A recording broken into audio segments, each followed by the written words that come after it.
Thank you very much. Thank you. Thank you very much, everybody. It's a great honor. Nice place. Very nice place.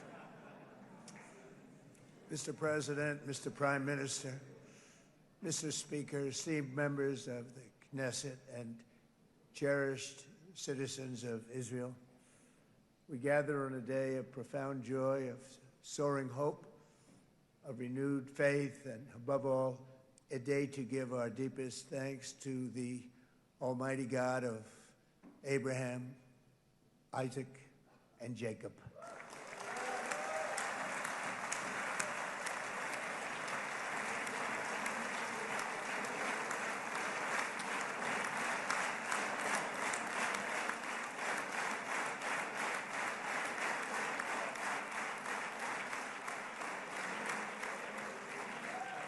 After 2 harrowing years in darkness and captivity, 20 courageous hostages are returning to the glorious embrace of their families, and it is glorious. 28 more precious loved ones are coming home at last to rest in this sacred soil for all of time. And after so many years of unceasing war and endless danger, today the skies are calm, the guns are silent, the sirens are still, and the sun rises on a holy land that is finally at peace, a land and a region that will live, God willing, in peace for all eternity.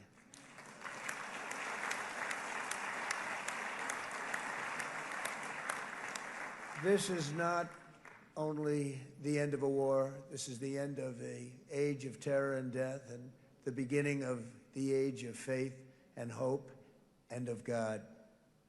It's the start of a grand concord and lasting harmony for Israel and all the nations of what will soon be a truly magnificent region. I believe that so strongly. This is the historic dawn of a new Middle East. I want to express my gratitude to a man of exceptional courage and patriotism, whose partnership did so much to make this momentous day possible. You know who I'm talking about. There's only one, Prime Minister Benjamin Netanyahu. Bibi, please stand up.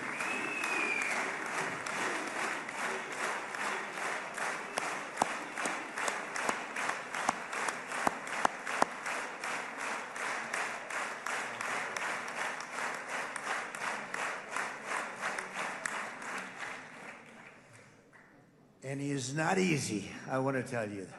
He's not the easiest guy to deal with, but that's what makes him great. That's what makes him great.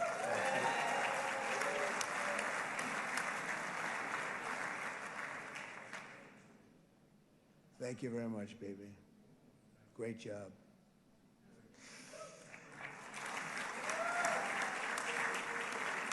And let me also convey my tremendous appreciation for all of the nations of the Arab and Muslim world that came together to press Hamas to set the hostages free and to send them home. We had a lot of help. We had a lot of help from a lot of people that you wouldn't suspect, and I want to thank them very much for that. It's an incredible triumph for Israel and the world to have all of these nations working together as partners in peace. And it's pretty unusual for you to see that, but it happened in this case. This was a very unusual point in time, a brilliant point in time. Generations from now, this will be remembered as the moment that everything began to change, and change very much for the better. Like the USA right now, it will be the golden age of Israel and the golden age of the Middle East. It's going to work together. I'd like to thank several great American patriots for their invaluable help in getting something done that almost everyone thought was absolutely impossible. We were wasting our time. So many people said, "You're just wasting your time." But we weren't, because we had talented people working with us, and we had people that loved your country, and frankly, people that loved the region. They loved the Middle East. I want to thank my friend Steve Witkoff.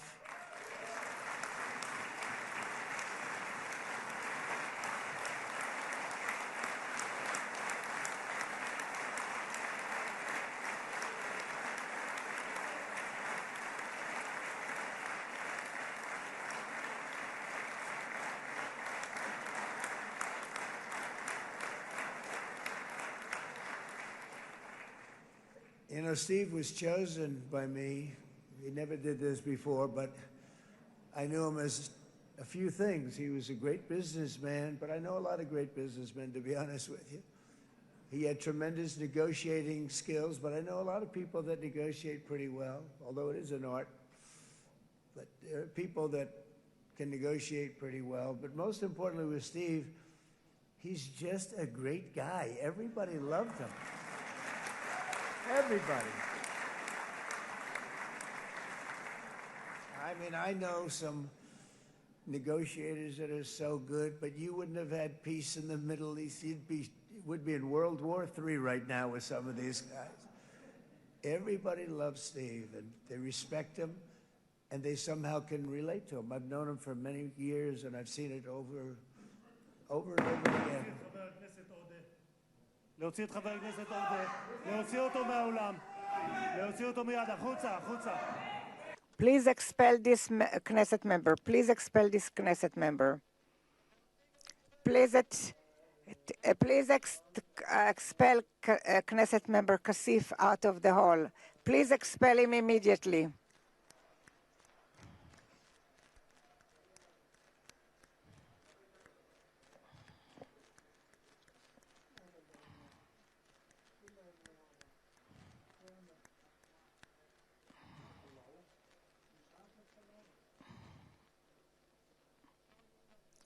And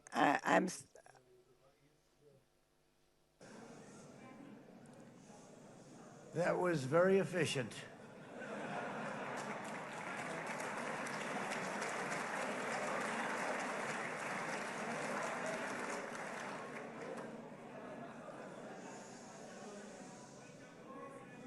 So back to Steve. He's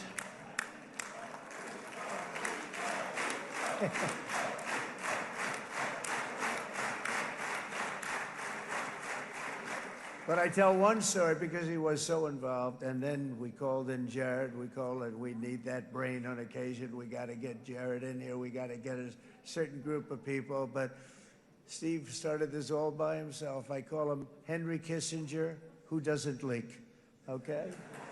Henry is a big leaker. He leaked. Steve doesn't leak. Steve just wants to get the job done. He wants to do what's right. But I'll give you just a quick story because, as you know, he's working on the war with Russia and Ukraine, a war that would have never happened if I were president. A shame. 7,000 young soldiers a week are being killed. More than that this last week.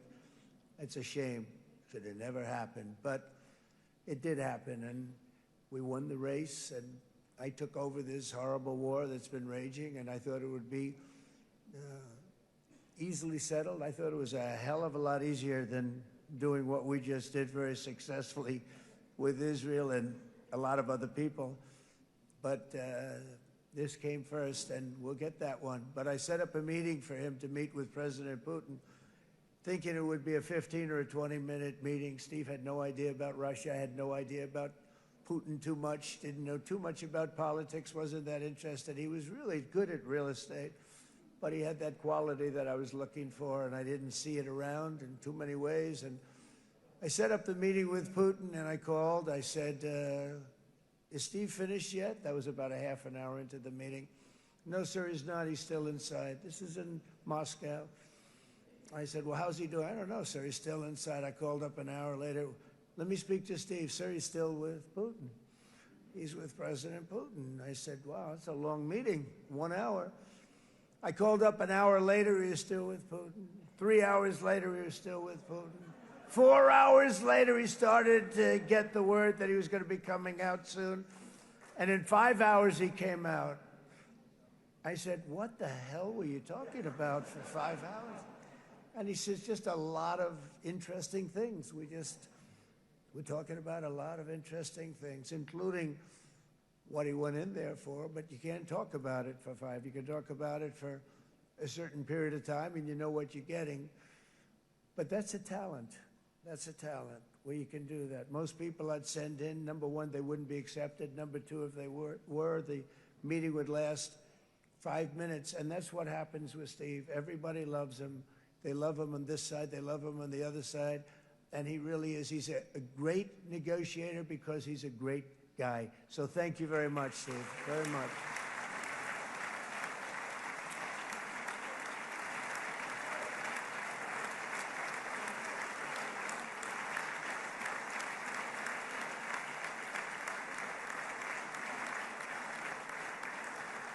And let me also give a very special thanks to someone who truly loves Israel. In fact, loves it so much that my daughter converted. My daughter converted. I didn't know this was going to happen. And Ivanka's here.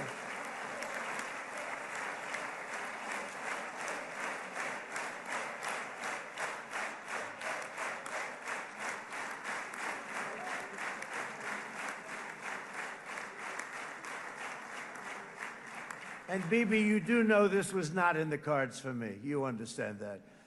And she is so happy, and they are so happy. At least I think they're happy. If they're not, we have a big story, right? No, they have a great marriage, and they get along great. They're best friends. They have a very special relationship. But Jared has been so helpful. He really did something very special. He established the Abraham Accords with a group of very wonderful people. I like calling it the Avraham Accords because people that, right? Avraham. It's so cool. It's so much sort of nicer, you know, the Abraham versus the Avraham.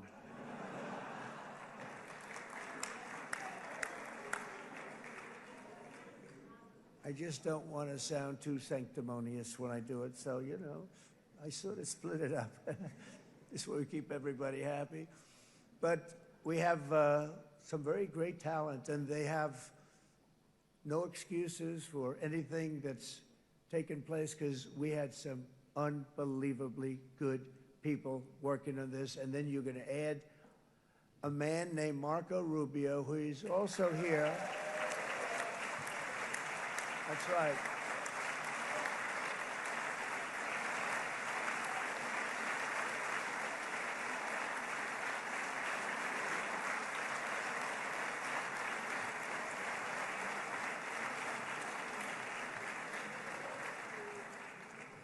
And I have a prediction that Marco will go down, I mean this, as the greatest Secretary of State in the history of the United States. I believe that. I believe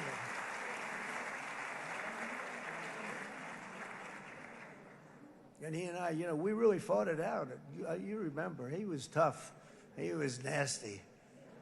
Who the hell thought this was going to happen, Marco, right? And now I'm saying he's going to go down as the greatest. He will. He was always smart and sharp, and people respect him.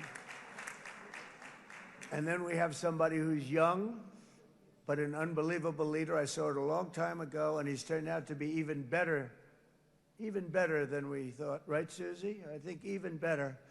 And that's Pete Hegseth, who is our Secretary of War, formerly Secretary of Defense.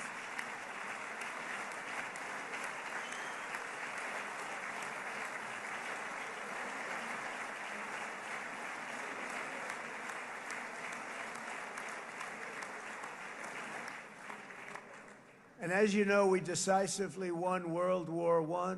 We decisively won World War II decisively. And everything in between and everything before it, we won everything. And then they had the brilliant idea of changing the name from war, you know, it was war, to defense. And with that went a certain thinking. And we fought in a very politically correct way after that. We always had the strongest military, and now we have a stronger military than we've ever had before. Because of my first term, I've totally rebuilt the military, every aspect of it. But we have, if you think, we settled 8 wars in 8 months. I'm now including this one, by the way, if that's okay. They may say, well, that was quick. Because yesterday I was saying 7, but now I can say 8. The hostages are back. The hostages are back.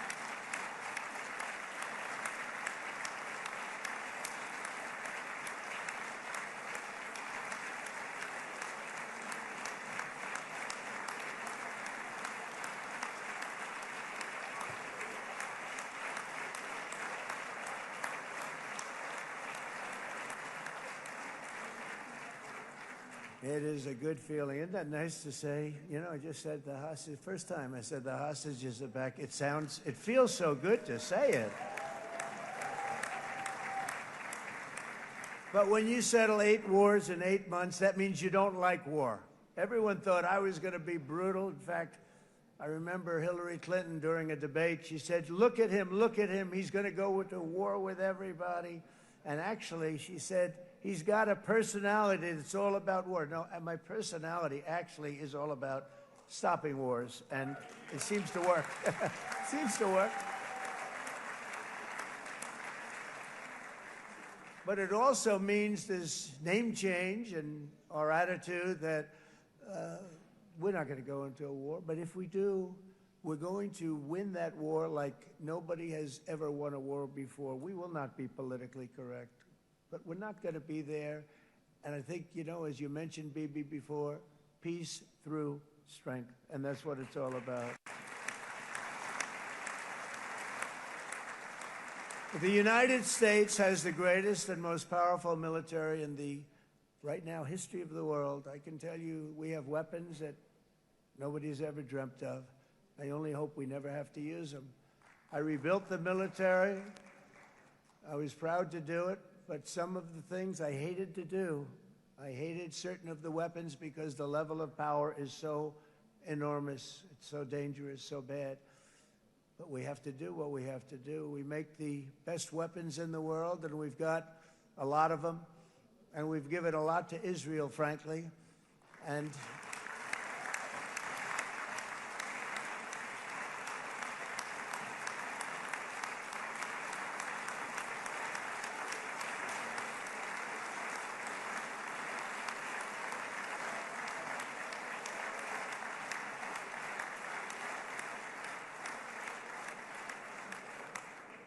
I mean, Bibi would call me so many times, can you get me this weapon, that weapon, that weapon? Some of them I never heard of, Bibi, and I made them. But we'd get them here, wouldn't we? And they are the best. They are the best. But you used them well. It also takes people that know how to use them. And you obviously used them very well. But so many that Israel became strong and powerful, which ultimately led to peace. That's what led to peace. So as we celebrate today, let us remember how this nightmare of depravity and death all began. 2 years ago, on the eve of the Simchat Torah holiday, thousands of innocent Israeli civilians were attacked by terrorists, and one of the most evil and heinous desecrations of innocent life the world has ever seen, the worst slaughter of Jews since the Holocaust. The cruelty of October 7th struck to the core of humanity itself. Nobody could believe what they were witnessing. The United States of America grieved alongside you, and we mourned for our own citizens who were so viciously taken that day. And to all the families whose lives were forever changed by the atrocities of that day, and all of the people of Israel, please know that America joins you in those two everlasting vows: never forget and never again.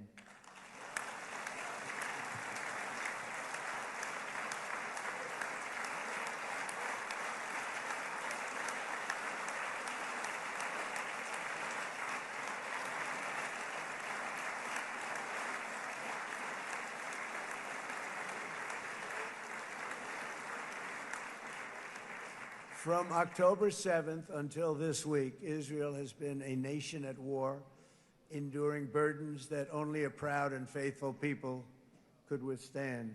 It was a very tough period of time. For so many families across this land, it has been years since you've known a single day of true peace. But now at last, not only for Israelis, but also for Palestinians and for many others. The long and painful nightmare is finally over. And as the dust settles, the smoke fades, the debris is removed, and the ashes cleaned from the air, the day that breaks on a region transformed, and a beautiful and much brighter future appears suddenly within your reach. This is now a very exciting time for Israel and for the entire Middle East, because all across the Middle East, the forces of chaos, terror, and ruin that have plagued the region for decades now stand weakened, isolated, and totally defeated. A new coalition of proud and responsible nations is emerging, and because of us, the enemies of all civilization are in retreat.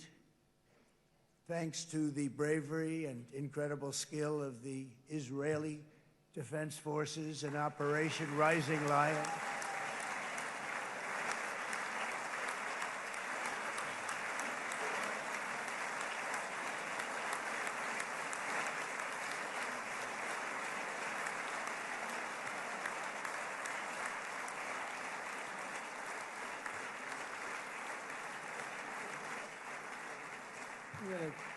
guy's central casting. Let's put him in a movie. Look at him. Great job. And my people loved working with you. Loved it. They worked so well together. But many of Iran's top terrorists, including nuclear scientists and commanders, have been extinguished from this earth. And with Operation Midnight Hammer, boy, that's a great name for that, what we did. Last June, the United States military flew 7 of those beautiful B-2 bombers. They look so beautiful all of a sudden. They were always, I thought they were pretty planes. I had no idea they could do what they did. In fact, we just ordered 28 more of them. A little updated version. We ordered a whole pile of them. And almost 100 other planes went with them, including fighter jets. We had 52 tankers, big, beautiful, brand new tankers that were loading them up 4 or 5 times. They've traveled 37 hours back and forth. Think of that. But we had tankers all over the sky for all the other planes. We had the F-22s, the F-35s, F-16s. We had a hell of a lot of planes.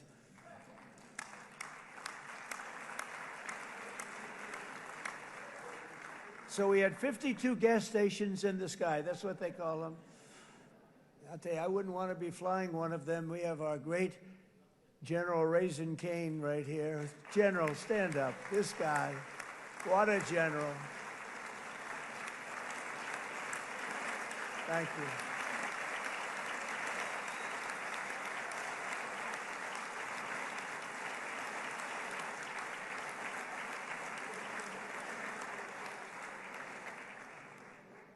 I asked General Cain, I said, you know, we're having problems with ISIS, and I was in Washington, and I asked, how long would it take to defeat ISIS? And my Washington generals told me, 3, 4, maybe 5 years, sir. I said, I don't get it. We've got the best equipment in the world. Why? So I flew to Iraq, and I met with a man named Cain. He said, what's your first name? He said, they call me Raisin, sir. I said, wait a minute, your name is Raisin Cain? I've been looking for you for a long time. You gotta be kidding. So they told me 3, 4, 5 years to defeat ISIS. And I sit down with him and I say, why is it? I flew there in the dark of night. I landed, I'll never forget it. It's quite a trip. I'm glad I made it because I met him. I said, could I ask you, General? I come down. He said, with another general and a sergeant. Everybody was like central casting. They could go into a movie right now. Between him and you guys over here, we could get rich making movies, okay? And they got along so great. That's the beautiful thing, that your military and our military, Bibi, got along so great. But what I was told by the television generals in Washington, we have the best equipment in the world. Why is it taking so long? And they said, 4 years. I said, so let me ask you, Raisin, how long would it take you to defeat ISIS? Sir, we can do it in 3 weeks, but you'll probably have some time left over. I said, you got to be kidding. What the hell are you talking about? They said 4 years. I said, well, sir, look, it's not my place to say, but you're asking me the question. What you have to do is you hit him from the west, you hit him from the north, you hit him from the south, you hit him above, you hit him below. I said, so why didn't they do it? And he didn't want to speak badly of his superiors, which is hard to believe they were his superiors. Should have been the other way around a long time ago, because he's the one that did Operation Hammer. It was flawless. It was flawless. It was absolutely flawless. And I said, so you really think you can do it in 4 weeks? Yes, sir, 100%. You have to do it differently than they were doing it. They were using one base, and it was hundreds of miles away. And he says, we have all these portable bases all over the Middle East. And they didn't want to use them because they didn't want to offend the country where the portable, they wouldn't have even known what the hell the planes were going up, right? They wouldn't have known, but he said, no, they didn't want to defend anybody, offend anybody, but we can do it in 4 weeks. I said, you sure about that? I'm going to call you back. I'll call you back on Monday. I'm going back to Washington. But you think 4 weeks? Yes, sir, I think we can do it in 4 weeks. We'll have time left over. So I call him on Monday. I said, you think you can do it? 4 weeks. I said, go ahead and do it. He did it. I'll tell you, he did it in 4 weeks, less than 4 weeks. So, General, stand up, please. Again, this is a real general. This is not a television general. He doesn't want to go on television.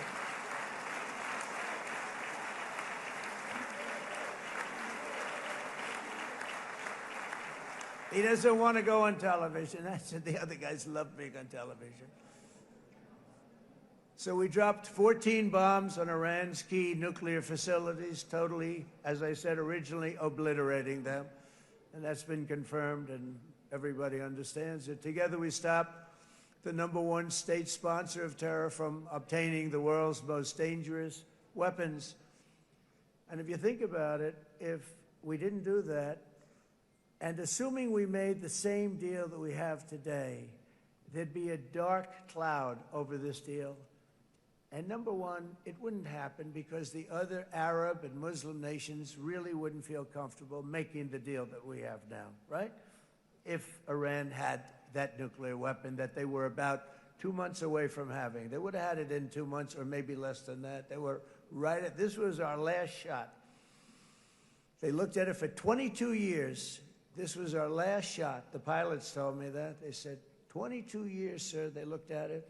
Our predecessors looked, they studied it. 3 times a year would do drills on that exact attack. And boy, did they get it right. But let's assume they didn't, and let's assume there was large-scale nuclear weapons in the hands of Iran.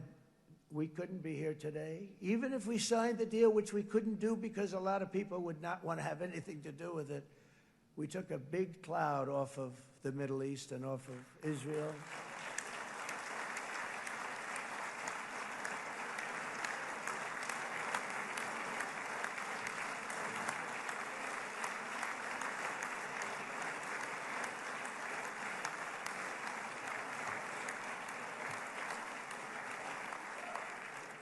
And it was my honor to help.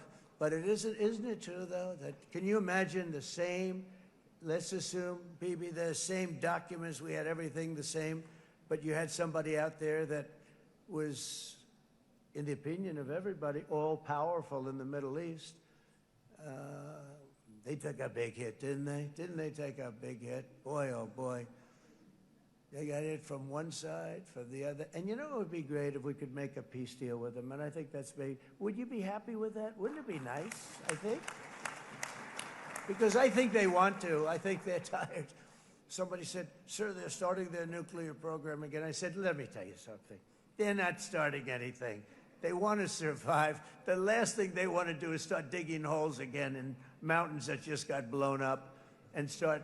They're not doing it. They want to survive, okay? But I think we have a chance. Steve, you, and I think Jared, come on, I'll call you back for another one. We always bring Jared when we want to get that deal closed. We bring Jared, but Steve, you and Jared and the General and Pete and Marco, you'll get that deal done easy. I think that'll be easy. But first we have to get Russia done. We got to get that one done. If you don't mind, Steve, let's focus on Russia first, all right? We'll get it done. In Lebanon, the dagger of Hezbollah, long aimed at Israel's throat, has been totally shattered. My administration is actively supporting the new president of Lebanon in his mission to permanently disarm Hezbollah's terror brigades. He's doing very well. And build a thriving state at peace with its neighbors. And you're very much in favor of that, I know. And good things are happening there, really good things. And with this week's ceasefire, we've achieved the most challenging breakthrough of them all. The most challenging breakthrough maybe ever. I mean, I've never seen anything like it. I've been involved in a lot of success. I have never seen anything like what's going on today all over the world. People are dancing in the streets, not just in Israel. They're dancing in the streets of countries that would have never danced in the street about what's happening today. They're dancing in those streets. So this long and difficult war has now ended. You know, some people say 3,000 years, some people say 500 years, whatever it is. It's the granddaddy of them all. And in an unprecedented achievement, virtually the entire region has endorsed the plan that Gaza will be immediately demilitarized, that Hamas will be disarmed, and Israel's security will no longer be threatened in any way, shape, or form.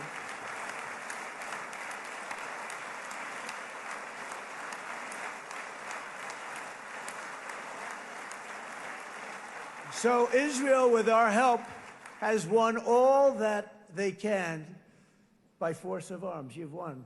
I mean, you've won. Now it's time to translate these victories against terrorists on the battlefield into the ultimate prize of peace and prosperity for the entire Middle East. It's about time you were able to enjoy the fruits of your labor. Mr. Opposition Leader. I said he's a very nice opposition leader. I think, no, he's a nice man. Bibi, he's a nice man. Good. He knows what he's doing, right? No, a very nice guy. Well, see, now you can be a little bit nicer, Bibi, because you're not at war anymore, Bibi.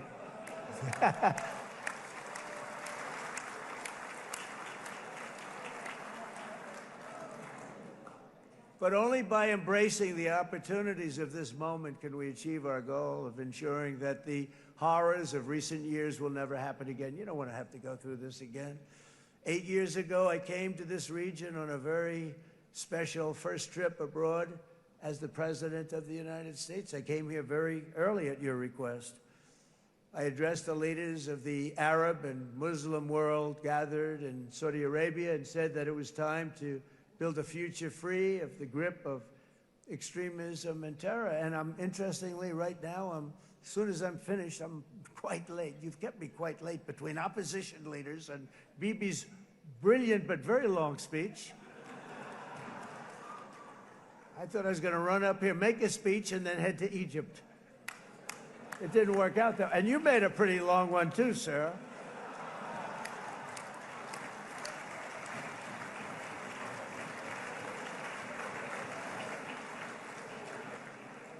But I liked what you all said. It could be worse. Supposing on top of it, I didn't like what you said. That would be no good, Ron, would it? Ron, you did a great job, by the way, Ron.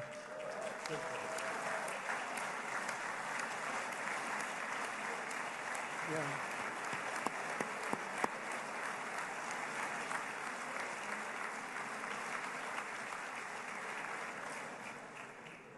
So I'm going to be meeting, actually, in a little while, I'm going to be meeting with the most powerful, the richest nations, really, in the world, although now, with the tariffs, the United States is by far the richest nation in the world, as you probably have been reading. But the richest nations, most powerful nations you know, tremendous, headed by some tremendous people in many cases. Some cases I wouldn't say necessarily I would endorse, but I will tell you some incredible people that really helped us make this all possible. So I'll be going there. I'll be quite late. They might not be there by the time I get there, but we're going to give it a shot.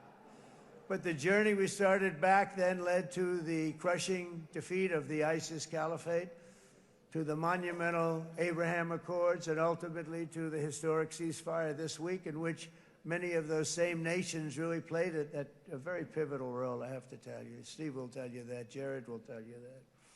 Together, we've shown that peace is not just a hope that we can dream about. It's a reality we can build upon day by day, person by person, and nation by nation. And because of that, the Middle East is finally ready to embrace its extraordinary potential. You have extraordinary potential in this region. It should now be clear to everyone throughout the region that decades of fomenting terrorism and extremism, jihadism and anti-Semitism have not worked. They haven't worked. They've been a disaster. They've just killed. They've killed. They've backfired completely and totally. They've just totally backfired. Everything that you thought, take it worst case, it's turned out to be worse than that. They have not worked. From Gaza to Iran, those bitter hatreds have delivered nothing but misery, suffering, failure, and death. They've served not to weaken Israel, but to annihilate the very forces that did the most to foment this hatred. And it's really, I mean, everybody that's tried it has become irrelevant. Meanwhile, we've seen those nations that set aside their differences, reached across ancient divides, and pursued engagement are now among the most successful in the region. They're getting along with Israel, and they're doing great. And I can tell you the 4 nations that joined the Abraham Accords early on, and you'd all be doing me a favor, and I'm going to be saying this in a little while to some other friends, would love you all to, is this right, Jared? Join up in the Abraham Accords. We have to join up and get together. You can have that whole thing filled out. We had a very weak administration, worst president in the history of our country by far. And Barack Obama was not far behind, by the way.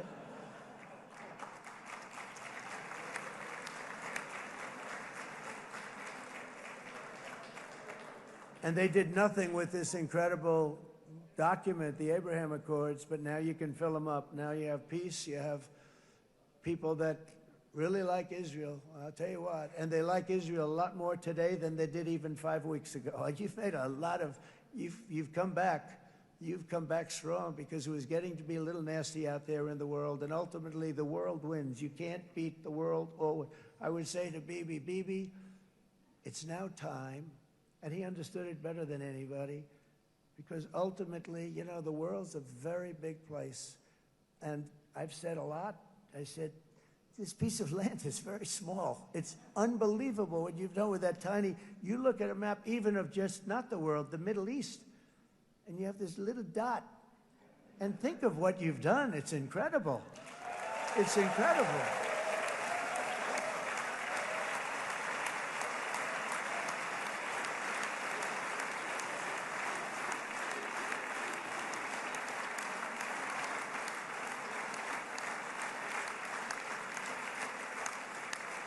But the world is loving Israel again. And I said to Bibi, you know, the world is big and it's strong. And Ron, ultimately, the world wins. And we don't have to worry about that now. But there was getting to be a period of time over the last few months, you know, the world wanted peace and Israel wanted peace. Everybody did. Everybody did. And what a victory it's been, right? What a victory it's been. If you would have gone on for 3, 4 more years, keep fighting, it was getting bad. It was getting heated.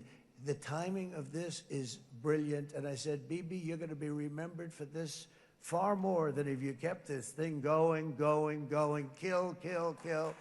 it would not be the same. And I just want to congratulate you for having the courage to say, that's it, we've won, and now let's enjoy our lives and let's rebuild Israel and make it stronger and bigger and better than it's ever been before. You're going to do that. Took a lot of guts.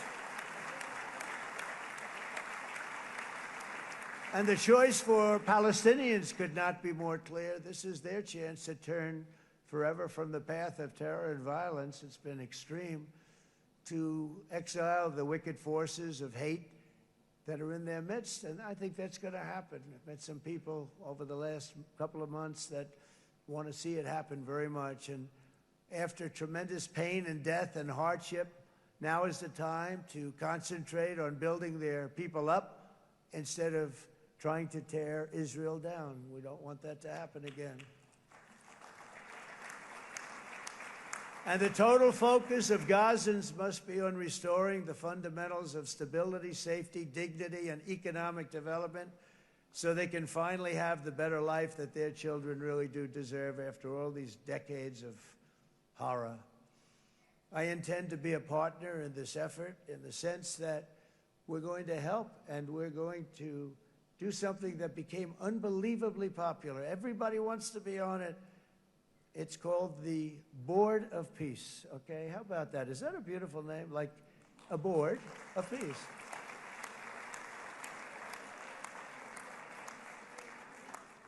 The only bad thing from my standpoint, every single nation involved has asked me to be the chair, and I'll tell you, I'm very busy.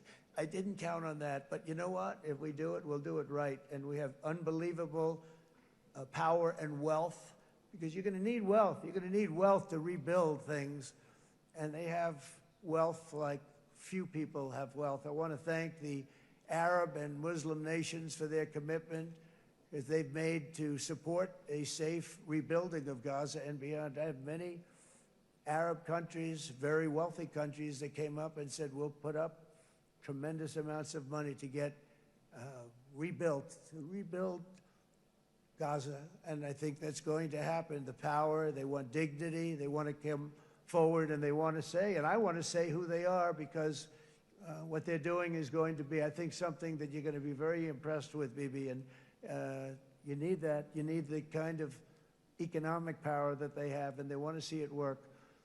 And they want to see it be safe. And they want to see it be good for Israel, too. And as much money as it will be, and it's a lot, as you can see, it's a lot. For these countries, it's relatively little relative to their worth. It's really a lot of money like most people could never even conceive. But for these countries, it's not that much, especially because it ensures success and stability in the Middle East, which is what they want to see. So many of them will be with us in Egypt in a little while, I think. I'm not sure. They may be gone. They may have taken their Boeing 747s and left. I said, what kind of a plane do you fly? 747. I said, that's a large plane. No, they may have. Steve, do you think they've left on their their brand new Boeing 747s? Or I don't know. We're going to find out soon. It's going to be a big story. There'll be 2 people left, and they'll be the 2 poorest ones.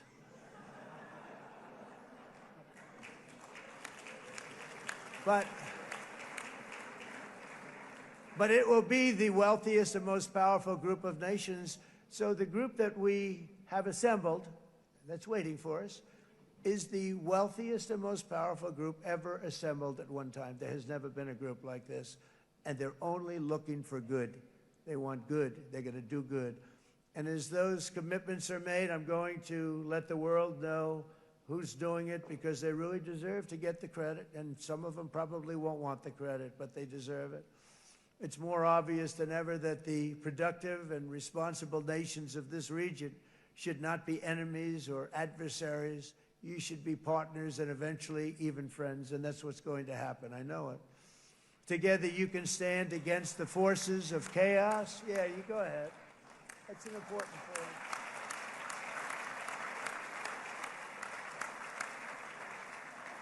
Because you can stand against the forces of chaos that threaten all of your interests, and it's always a big threat, and unleash incredible prosperity and opportunity for all the people of these lands, and that's what's going to happen. You're going to unleash numbers and success, the likes of which Israel has never been able to think of, because you're so firm, and you should be, and you've done the right thing in defending yourself.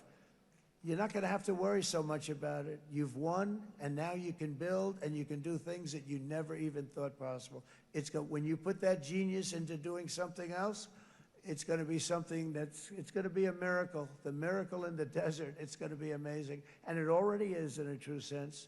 But it'll be wonderful when you can spend time thinking about other than war and defense and offense also. To that end, it's my firm hope and dream, frankly, that together the Abraham Accords will turn out to be everything that we thought they would. Those 4 countries were very, very brave in doing it. They did it at a very early point, and every single one of them benefits unbelievably financially. And if you notice, even in this bad period that we just went through, they all remained a member of the Abraham Accords. They've done unbelievably well. And you know who you are, and I want to thank you. And they've stayed because of loyalty, but they've also stayed because it was really good business. They've made a lot of money being members, and you're going to all, I hope that every one of the countries that we're seeking, Jared, I hope they join quickly. No games, no nothing. Just join, get it. It's going to be a great peacemaker. It's really going to bring it together beyond anybody's wildest dream. So instead of building fortresses to keep enemies at bay, the nations of this region should be building infrastructure to weave your commerce closer together, because you've got to compete with the big world out there in commerce now. It's a different kind of competition. Instead of making weapons and missiles, the wealth of this region should flow to schools and medicine, industry, and frankly, the new hot thing, artificial intelligence. It's a lot of intelligence they're going to have to be thrown off to pay back these sums of money that they're doing. But that's really the hot one.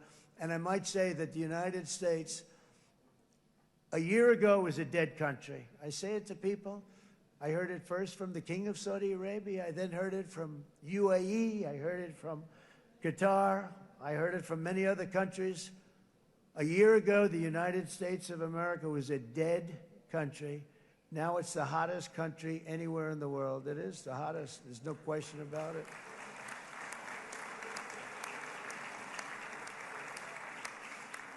In fact, if you go back a year ago, before the election, although once we had November 5th, we became hot because people got it. I would say November 5th was a time that we became really hot. But once you go back a couple of years, if I were in charge and the country was doing what they were, nobody was going to ask me to speak. Nobody asked Joe Biden to come up and speak, I guarantee you that. And if they did, he would have turned them down, I promise you. He didn't speak. He didn't speak, and he didn't speak well. But all of the countries in the Middle East, it could have, what we're doing now, it could have happened a long time ago, but it was strangled and set back almost irretrievably by the administrations of Barack Obama and then Joe Biden. There was a hatred toward Israel. There was an absolute hatred. The setbacks really started when President Obama signed the Iran nuclear deal. This was a disaster for Israel, and it was a disaster for everyone. And I remember that Bibi Netanyahu came to the United States and worked so hard to try and get Obama not to do that deal.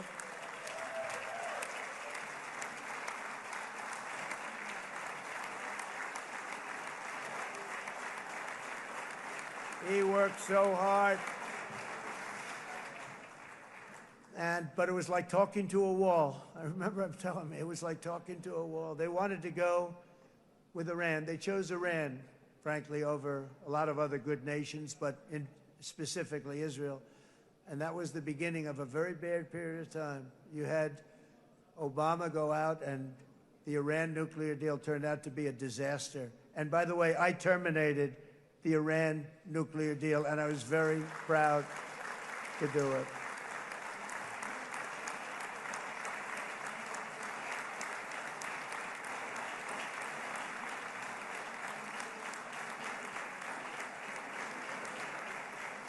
Yet even to Iran, whose regime has inflicted so much death on the Middle East, the hand of friendship and cooperation is open. I'm telling you, they want to make a deal.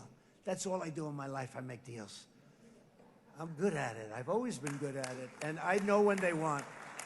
Even if they said, we don't want to make a deal, I can tell you they want to make a deal. All right, they do. They want to make a deal, and we're going to see if we can do something, because this is crazy what's happening, and we're not going to have this anymore. Neither the United States nor Israel bear the people of Iran any hostility. We merely want to live in peace. We don't want any looming threats over our heads, and we don't want to even think in terms of nuclear destruction. It's not going to happen, never will happen. There's nothing that would do more good for this part of the world than for Iran's leaders to renounce terror, stop threatening their neighbors, quit funding their militant proxies, and finally recognize Israel's right to existence. They have to do that. They have to do that. And to Iran, and as you know, this is not said out of weakness. There's no weakness. But I'm going to say this, that we are ready when you are, and it will be the best decision that Iran has ever made. And it's going to happen. It's going to happen. And they're good people. I know a lot of Iranians in the United States. They're good people, smart, hardworking people. They don't want to see what's happened to their country. The story of fierce Israeli resolve and triumph since October 7th should be proof to the entire world that those who seek to destroy this nation are doomed to bitter failure. The state of Israel is strong, and it will live and thrive forever.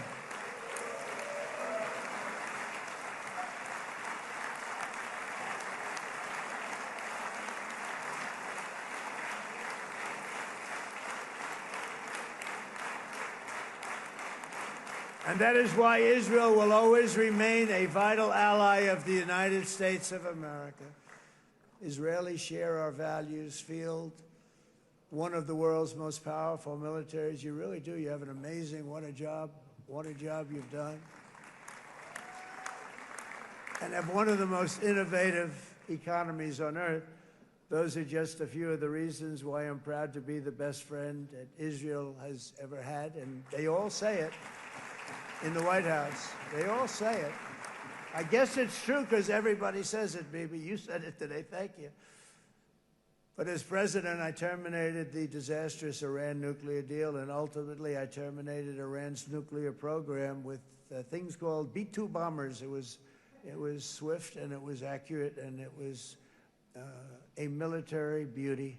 I authorized the spending of billions of dollars, which went to Israel's defense, as you know.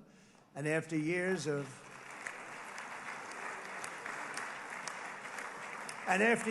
broken promises from many other American presidents, you know that, they kept promising. I never understood it until I got there. There was a lot of pressure put on these presidents. It was put on me too, but I didn't yield to the pressure. But every president for decades said, we're going to do it. The difference is I kept my promise and officially recognized the capital of Israel and moved the American embassy to Jerusalem.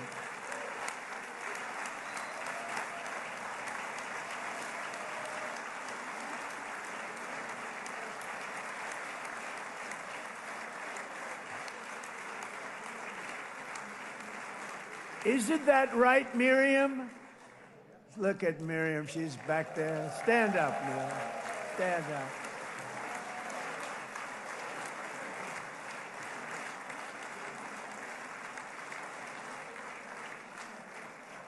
Miriam and Sheldon would come into the office. They'd call me.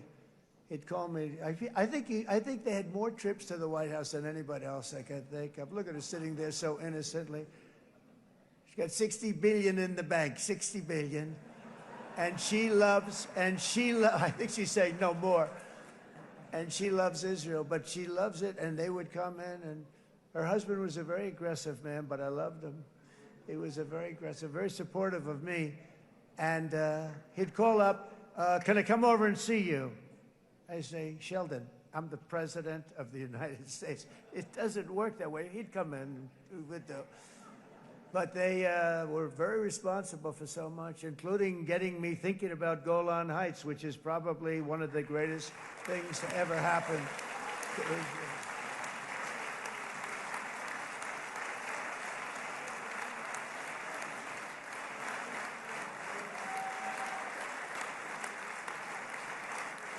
Miriam, stand up, please. She really is. I mean, she loves this country.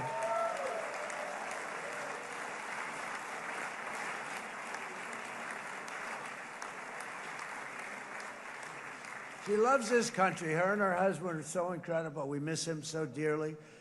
But I actually asked her, I'm going to get her in trouble with this, but I actually asked her once, I said, so Miriam, I know you love Israel. What do you love more, the United States or Israel? She refused to answer. That might mean Israel, I must say. We love you. Thank you, darling, for being here. That's a great honor. Great honor. She's a wonderful woman. She is a great woman. I've always stood for the people of this community, and I always will. I'll always be with you. I'm always going to be with you. I guess maybe something could happen to change my mind. Somebody that's really stupid gets into office and wants to do really bad things, but that's about it. We don't think we're going to have that happen. I hope we're not going to have that happen. And this man is a good man right here. These two men are good men right here.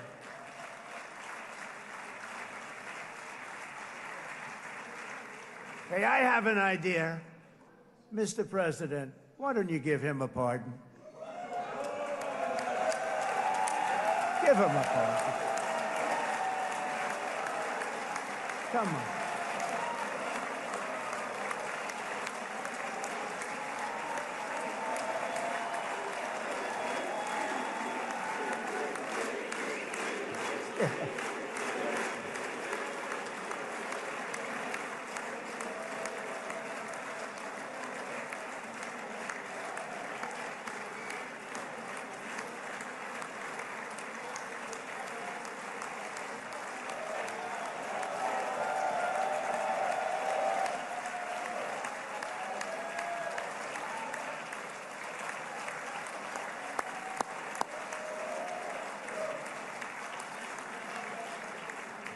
By the way, that was not in the speech, as you probably know.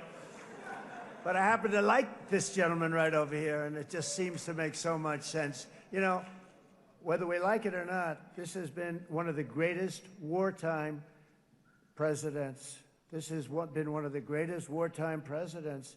And cigars and champagne, who the hell cares about that?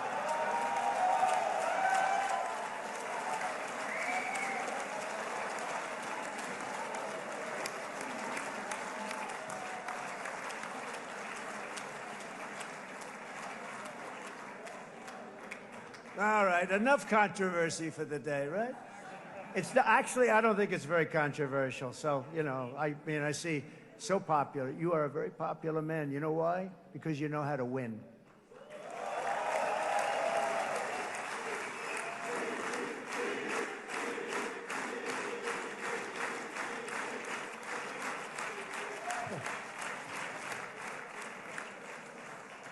Over the past 2 years, I've met many of the families of the Israelis taken hostage and those that were taken hostage. Unbelievable. I've looked into their eyes. I've seen the worst nightmares of their suffering, but I've also seen something else, the beautiful love of the people, the love of people, frankly, that hold things together, the love that gives you the courage to carry on through thousands of years of persecution and repression and to emerge with the heart of David.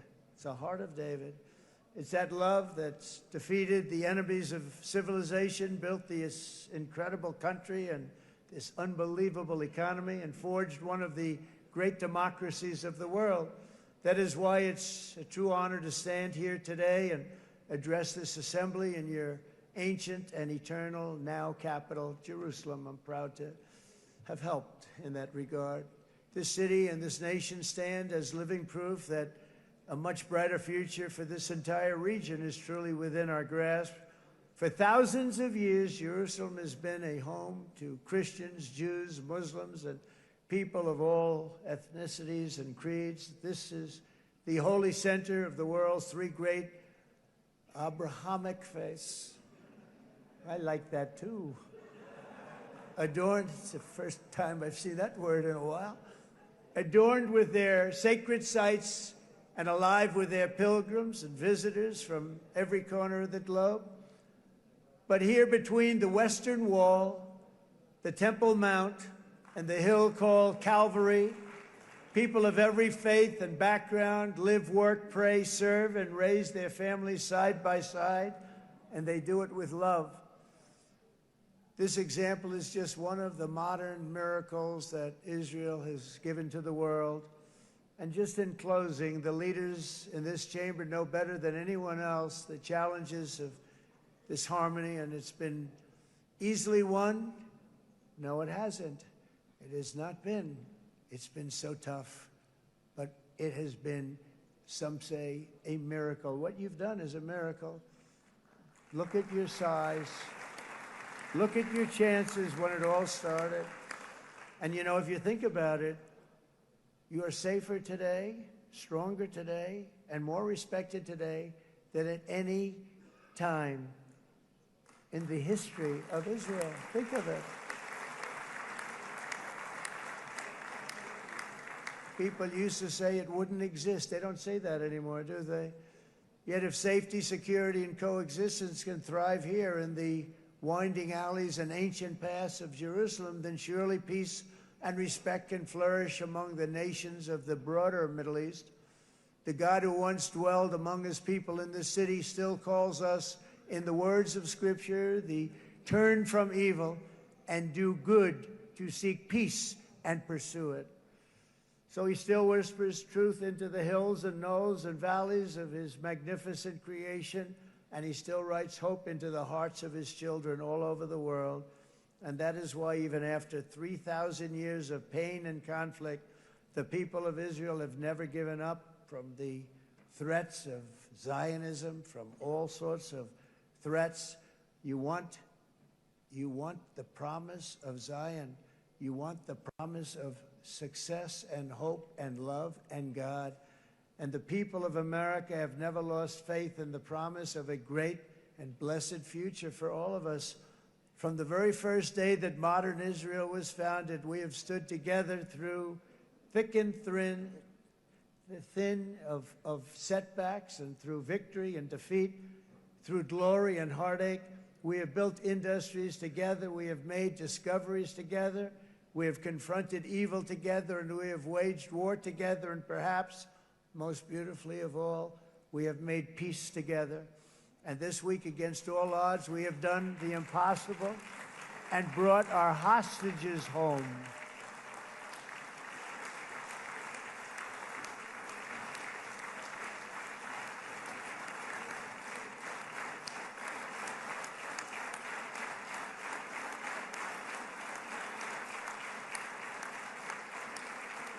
So now we're going to forge a future that is worthy of our heritage. We're going to build a legacy that all the people of this region can be proud of.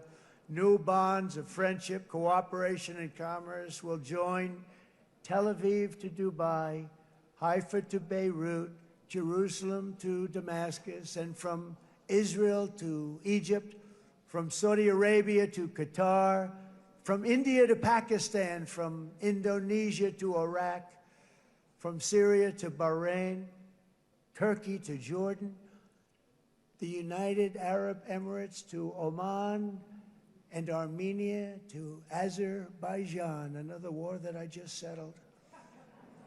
We are going to have hope, harmony, opportunity, and happiness here in the spiritual and geographic center of the entire world. That's what you are. Israel, America, and all of the nations of the Middle East will soon be safer, stronger, greater, and more prosperous than ever before.